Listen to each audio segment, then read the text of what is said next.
What's up, y'all? Welcome back to Icing the Puck bonus episode 3, Team Sweden. All right, listen, we told you we were going to cover the 4 main Olympic teams, kind of the 4 nations redo here for the Olympics. These next 2, Sweden and Finland, are going to be a little different. Obviously, with Canada and USA, it was easy to have gripes about the teams and snubs, but because this is a bit of a smaller population for both of these teams, I don't really think there's too many snubs. The teams are kind of set with what they're supposed to be. We're just here to glaze them a little bit. Honestly, I mean, that's kind of what I'm expecting to do, is just to glaze these teams a little bit. This is just a fun little discussion. You know, we're going to go through the forward group, the defensive group, and the goalie group. We're going to talk about what we like about it. We're going to talk about maybe some of the lines that we can see. And I guess who's going to be the standout for these teams, you know, our opinion on who's going to impact them the most. So, Jordan, go ahead, man. You want to take it away here with the forward group for Team Sweden? I know there's a special little cupcake for you that you want to take a bite out of there. What are you talking about? You're talking about the greatest captain in NHL right now, Gabriel Landeskog? Yeah, that's making right. Team Landy Sweden? making Team Sweden going back home. Dude, the craziest comeback story of Amazing. all time. Missed 2 years of hockey, comes back, is playing his first year, full season back, first regular season back for the Avalanche, and now he makes Team Sweden, gonna represent his home country. Crazy comeback story. Like you can't not like You can't not love him. Landeskog. Yeah. I think he should be the Team Sweden captain. Do they name captains for these teams? I don't know, actually. That's a good. I think they do. I don't know. He definitely should be the guy. Yeah. Oh, for sure. I mean, he is like the most. I think is he the only captain? No, Dahlin's on the team. Dahlin's a captain. Yeah. And I think Kempe. no, Kopitar's No, Kempe's the not the captain. The Kopitar's the captain. Yeah. Sorry. I think it's just those two. I think it's Forsberg. Landy. No, Forsberg's not the Yossi's captain either. No, Roman Yossi. Yossi's See, I always forget who's. That's why you know you got a good captain when I remember who the captain of your team is. Yeah, for sure. But yeah, man, I think, you know, Landy is the ultimate surprise pick for this. He's not a surprise, but he's a surprise in the sense that, like, obviously he didn't play 4 Nations, like, you know, and all of the struggle he's been through the past couple seasons. It's good to see him make this team. He is currently injured right now. We just discussed that on our main episode, but he's supposed to be back a little before the Olympics start. Yeah, so we're hoping that he's there. Yeah, and in all honesty, like before he went out with injury, like he was back. Like he was playing, like, you know, like he was before. He was playing on the first line with McKinnon and Necas, which is back crazy. To form. Back to form. And it's still even after all this time, the chemistry between him and McKinnon, crazy, off the charts. Yeah. But yeah, he is by far and away the choice to be the main leadership voice on this Sweden team. And I think he will be a huge add for them offensively. For sure. He does not quit. Just in anything, playing, getting back to playing, anything like that. Yeah. A guy I talked about for quite a bit this season that I've spoken of said he was going to be Team Sweden's first line center. I still hold true to that. Leo Carlsson. I mean, what a impactful player, a young guy, only 20 years old. I think he might have turned 21, but for him to make this team is incredible. I mean, he has been the best player on the Anaheim Ducks, and here he is for Team Sweden. I mean, he's stepping up to the plate, you know, at such a young age, really, to be a guy that's probably, I mean, I wouldn't say the best player on this Swedish team. You know, there's a couple guys who I think are far between better than him, but for a young guy, he definitely has made his stake as a top name for this team. Yeah. I do like their obviously. I mean, it was no question he was going to make the team. Was Forsberg. Yeah, he is even by himself, crazy good player. Like he actually genuinely has some consistently has highlight reel plays. It's insane especially Nashville on a team. Predators all-time point leader, Phil Forsberg. Yeah, and when you watch him play, you can tell, like, oh yeah, no, there's Yeah. a reason he is. Definitely a player that Crazy. gets overlooked, because he plays for Nashville. And it used to not be that way. Nashville used to be a very popular team. Kind of fell through the cracks past couple of years, but Forsberg, all-time player, definitely Yeah. deserves to make this team. The issue with that is like, because he has these like highlight reel moments and goals and plays or whatever, but when he's not having those, he's just kind of there. That's part of the reason. Like, he's hot or cold. So like, if he's hot when he's playing in the Olympics here, that's a pretty scary guy to play against. For sure. For They sure. can make it happen. And then, of course, we got good old Willie Nylander, who I think is the most skilled player on the entire team, without a doubt. William Nylander, best Swedish player in the league right now, for sure. He always has been. He's out of this world. I think he's the best player on the Maple Leafs. Agreed. I don't know if that's a hot take. I think a lot of Leafs fans would agree with me there. And then, of course, we got Kempe, Adrian Kempe, incredible player. The forward list looks great. There are two players on this team I'm a little worried about. The two guys who might hold them back. Okay, three. Now that I look at it, I have two that I think, and is I'm it curious to Mika see. Zibanejad and Elias Pettersson? It is exactly those two. Yep. The third Yep. one I was going to throw in there was Elias Lindholm. He hasn't been the same player that he used to be when he was on Vancouver, ever Yeah, since he signed with Boston. But yeah, these are yeah. these are two. guys Zibanejad, that I think, will- I think Zibanejad has gotten it because he's one of the most well-known Swedish players, and also he has previously had really good seasons. Currently, his production is not really there, and he's looked kind of. I think with a lot of the other issues that New York has had, the effort's not there. And Yeah. then Pedersen is the same way. Like, it's kind of been, he Pedersen had has one. the worst contract in the league. He's the worst Yeah. contract in the league. He doesn't benefit his team at all. But the one thing behind Pedersen, though, is he did play well at Four Nations. Like, there's no denying he played pretty well at Four Nations last year. So maybe things change when he plays for his country. Well, it could be. Yeah, he's actually playing for something that he cares about than Yeah. like Vancouver.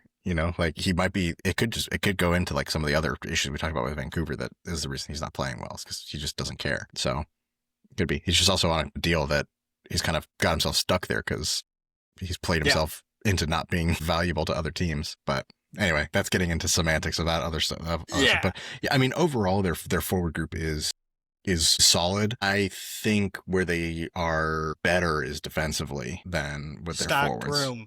Stacked Yeah. room. Yeah, starting with like Dahlin. Oh, yeah. He's a really good defenseman. And Underrated defenseman. I'm going to say this, even more underrated than Dahlin, because Dahlin is incredible. And I think a lot of people know how incredible Dahlin is. Gustav Forsling has to be one of the most underrated players in the entire league. Not just defenseman, but player. Dude is a shot blocking machine. Like, Forsling is one of the main reasons that Florida won the last two cups. Like, this dude Exactly. gets That's in the way of exactly everything. what I would say. And then, of course, we missed another captain here, Victor Hedman. He's the Tampa Bay captain. Oh yeah, that's right. He's one of Yes, the he greatest is. defensemen to ever play the game. You know why? I always forget that he's the captain, because in my mind, Stamkos is still the captain. Yeah. Even though he's not even on that team anymore. Yeah. Again, another great disrespectful move, in my opinion. Sorry, I kind of cut you off about Forsling, but go ahead, No, take I it away. I was going to say the exact same thing about Forsling. He was a huge piece for them winning the cup. And if he can bring that same level to the Olympics, again, like, this team is pretty stacked defensively. That could be a problem. Like, they're going to be blocking all kinds of shots. Like, Oh, yeah. yeah. And guess what? They don't even need, well, we'll get into that in a sec. I was about to say, they don't even need to block too many shots. There aren't going to be too many going in. Yeah. We'll Well, get to the I have goalies in a I have sec. a theory when we talk about goaltending. I have a theory that I want to bring up, and I think this is going to be an issue for the team. And I'll get to it when we talk about the Okay. goalies. But the only person on this list on the defensive side that I'm kind of iffy about, which is going to be a crazy hot take to say this, is Carlson. Yeah. He's that's kind fair to of say. he's kind of fallen off a little bit. He's not terrible defensively, but his offensive production that he had before that got him, a Norris and made him a really well-known name and kind of put him on, in everybody's mind. Yeah. Has kind of fallen off, and I don't know if that's because he's gotten older or he is no longer, there's kind of two theories, like, he's getting older and just not as, as fast anymore or anything like that. Or he is on a team now where he doesn't have to play that way. Like, he is not the only guy on his team anymore that needs to produce offensively. So, I believe Erik Karlsson is either 34 or 35 years old. He's definitely up there. He's coming towards the tail end of his career. Yeah. No, I'm not trying to say he's old and like bad or anything like that. No. Like, I just, But you're right. He doesn't produce like he used to. But like, of all Swedish defensemen, like you could argue it's between him and Victor Hedman are the two guys who have been absolutely incredible the past 10 years in the NHL, and have made the most impact. Karlsson and Hedman have both won multiple Norris trophies. So these are guys who are going to impact the team no matter what. These are the namesake picks. These are the legacy picks, and Hedman is still playing at an elite level, but I get what you mean. Like, I don't think Karlsson will hold them back, but I definitely think he will probably be on bottom pairings compared to where he used to be. Yeah, he's not going to be one of the main offensive producers from, even then, like their defense is not designed as very offensive. I mean, they can, like, those guys can be offensive and they do produce that way too. A lot of them are crazy at setting up goals and stuff like that, but their main abilities come from their defensive play of these ones. And we didn't even talk about Rasmus Andersson. Yeah, Andersson, great player. I mean, you could say the same about some of the, smaller name guys here. Andersson, Broberg, Brodin. Yeah. All solid players. Broberg has kind of come into the scene as of late, the past 2 seasons since he got to St. Louis. Yeah. Anderson's just shining. He's like one of the shining pieces of, Calgary right now. That's one of their only positive things right now in this season. And same with Broberg and St. Louis. Like, yeah.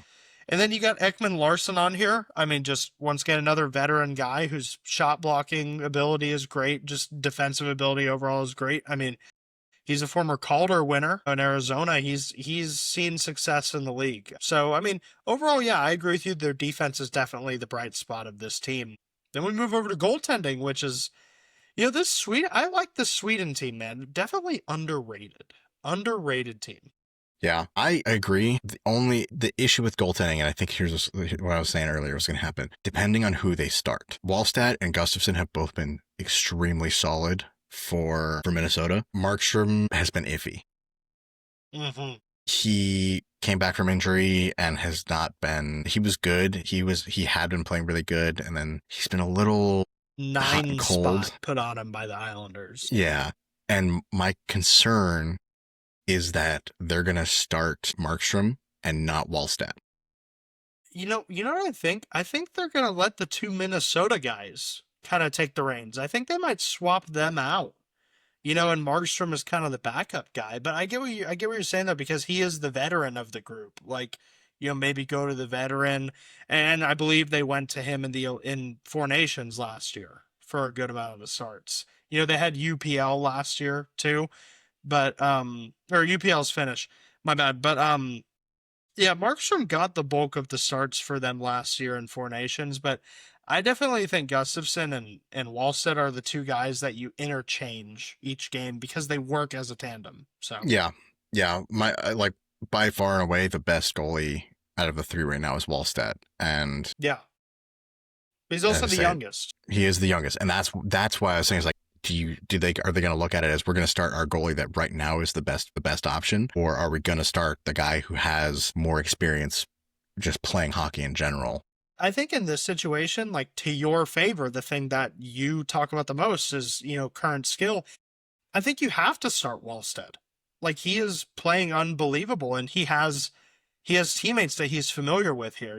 He's got Brodin, and Eriksson Ek. We didn't even talk about Eriksson Ek in the forward group. Like, incredible player. He's got guys that he's familiar with, and he's there with his best friend, Gus. So, it's time to give him the start. Yeah. And dude is crazy good. Like, yeah. As cocky and arrogant as he is, he can kind of back it up a little bit. Yeah. So for sure can. Yeah. Dude did not have to deal with bad Minnesota, which is lucky for him. So here's the main question before we start doing line speculations, power play speculations. Is this team good enough to win gold? Dude, it's hard to say anybody is better than, like, Canada. Yeah. But honestly, I think that, like, I don't necessarily think that the team that has, like, the biggest like star players, and like the guys that are like, you look at it and you're like, oh my god, that team is going to be amazing. Like, there's no way that team can lose. That's not always what gets you wins. Like it's the down and dirty play, like the guys that go to work and like do the hard stuff. And if your team is made up of all these like big name guys that never do that normally, they're not going to do that here. So one thing I'll say about this Sweden team though is like, there aren't too many guys on this team that I would consider the down and the dirt players compared to USA and Canada. Like, Sweden went all in with the skill and the scoring ability. I mean, there are some of these guys on the team that do that, but yeah, like you got Raquel Wenberg is the biggest name that pops off the screen for that, a depth guy. And then of course Landy, like Landy will do anything you ask him to. Yeah. Jesper Bratt, we didn't even talk about him. Like, we didn't even cover all these guys, but they have some guys who buy in. Panos Holmberg. Like, there's guys on here that will do that work for you, but like compared to Canada and USA, like the grit's not so much there, But yeah, I mean, we could do some line speculation here. I've been thinking the whole time looking at this is the power play 1. I can already see it in my head. All right. Listen to this. We're going to go power play. Okay. Power play 1, the first unit power play. I'm going Adrian Kempe, Willie Nylander, Leo Carlson. It's crazy to say, but like, no, never mind. Forget it. You got to have Philip Forsberg on there. All right. And then the defenseman, of course, leading Dahlin as the first power play defenseman. He's got to be. Do they do that, or do they do what they did in Four Nations and go 5 forwards? I don't know, man. You got Dahlin here, one of the best power play quarterbacks in the entire league. Maybe Unit 2 will be 5 forwards. And Dahlin's nuts, But then again, I would want Hedman on Unit 2 or Carlson, one of those two. Why not? No, I mean, Landeskog. Landeskog is for sure on Unit 2. He's a net front like menace, dude. Yeah, Unit 2. I just named all the best players for Unit 1, but yeah, this is a team that I could see them doing. Their first unit is 5 forwards. I think that if you throw Landy on there as the net front guy, then for sure, sure. Which is kind of like, it's kind of scary thing to do. Like, I always get a little worried like doing 5 forwards, but then again, it's like, how much defense do you need to play on whatever? When you have this much skill, especially So, but then again, I am a fan of a team that for a while their power play 2 was 4 defensemen and a forward. So like, yeah, kind of wild. So I'm gonna throw 4 lines out, and this is kind of just off the rip, but I got some fun lines here. Okay. Line number 1, Leo Carlson center, Philip Forsberg. Yeah, you could interchange the wings here. This is fun, but Forsberg, Kempe. Carlson, Forsberg, Kempe. All right. Second line, I'm going Eriksson, Ek, Nylander, Landy. Okay. So going right there. Third Nylander line. Not on the first line? Who? Nylander not on the first line? Nope, throw him on that second. That first line, you got 2 shots in Forsberg and Kempe. Third line, I'm going Elias Pettersson, Jesper Bratt, Mika Zibanejad. Man, this is tough because Lucas Raymond is here too. Like, I can't speculate on these lines. I'm very excited to see what they pull out. Yeah, in my opinion, I think that there's so many options for how they're going to shake up, like do these lines and stuff like that. There are guys that I could see playing on the first and like the fourth. Like, I could see like going either direction with them. I think the first line is going to be Forsberg, Carlson, Nylander. I mean, yeah. That's just like Forsberg crazy... and Kempe you could swap out on there. Yeah, I think that's just like a crazy, like quick, like fast, like just all attack line. Yeah. So, but then, like, I don't think Landeskog is going to be like a third or fourth guy. I think not necessarily because he's like worse than all these other guys. I think he's going to play more conservative because of his injury. Yeah. Not that he's going to like not give it his all. He's just going to be, I think he doesn't want to risk injuring himself in the Olympics when, that's my kind of thing. But I could, I mean, honestly, like, I don't even know if I would put Pettersson up on like a second line. Like, I kind of you have to see, like, maybe for like the first game, put him on the fourth line, see how he does. If he seems like he's going to go off, like maybe then move him up. But honestly, I could I see him like well, in being Four sacked. Nations, he was a second Like- line center. Yeah. I'm just thinking about like the way he's playing right now. Like I would almost like scratch him just to have him there if you need him. But Yeah, I don't know if like, I don't like, know. We'll see. We'll see. yeah, but I don't know. There's a lot of like, I guess you're right. There is a lot of like all skill players on this team. But the thing is that like, I don't see these guys as guys that won't like a lot of the guys on this team are high skill players, but they do still are like aggressive players too. Like they're not just like this. Yeah. puck They're not guys that battles, just all sit that. back and wait for the puck to come to them and then make their moves and do everything all fancy. Yeah, A lot of these guys are like down and dirty. Like they get it for themselves. Like I'm going to go get this puck and then I'm going to, do an amazing skill move and for sure. score on you somehow. Like these guys are like that. Yeah. I mean, like overall, like this seems pretty solid. Pretty good.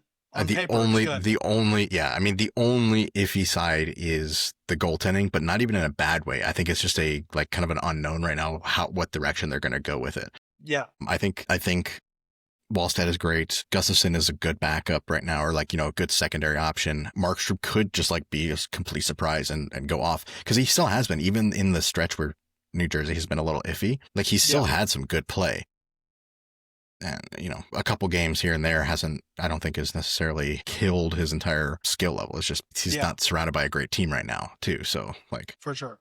it's an overall thing that's hurting him a lot more too. But I mean, I think if they don't start Wallstedt, that's a mistake. I agree. And then, Fully agree.